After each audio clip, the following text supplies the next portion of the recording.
এখানে দেখো আমি রুই মাছের পিসগুলোকে কড়া করে ভেজে নিয়েছি। আর আমি এখানে তেঁতুল গুলিয়ে নিয়েছি, আগে ভেজে নিয়েছিলাম, চটকিয়ে ওর জুসটা বার করে নিয়েছি। এবার আমি তোমাদেরকে দেখাবো রুই মাছের টক কী করে করে। এখানে আমি নিয়ে নিয়েছি ফোড়ন, শুকনো লঙ্কা ভেজে নেব। যেরকম আমরা চাটনি করি ওরকমই হয়, শুধু এতে একটু চিনিটা দিয়ে দেবো। এতে যত বেশি টক দেবে ততই বেশি ভালো লাগবে।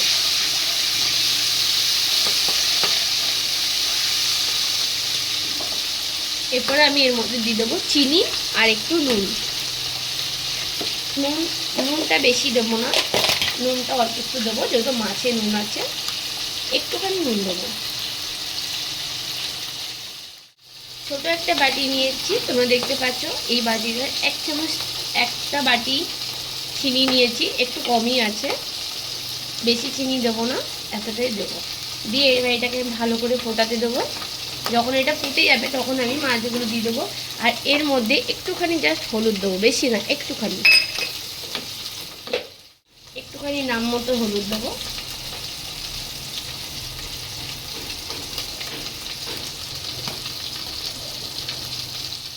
ঠিক আছে, আমি এবার এই টকের মধ্যেই রুই মাছের পিসগুলোকে এক এক করে দিয়ে দেবো।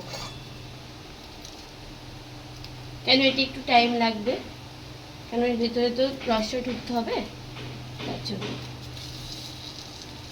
মাছগুলো কিন্তু খুব কড়া কড়া করে ভাজতে হবে। এবার আমি এটাকে ঢেকে রেখে দেবো, আস্তে আস্তে এটা হোক।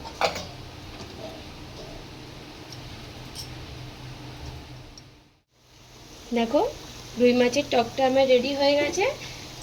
এরকম করে নিলাম। আমি এবার এখানে নিয়ে নিয়েছি একটা বড় লেবু, রসটাকে বার করে নিয়েছি, এর উপর থেকে দিয়ে দেবো। দিয়ে আর 2 মিনিট এটাকে ফুটিয়ে নেবো। দিয়ে কিন্তু রুই মাছের টক আমার রেডি।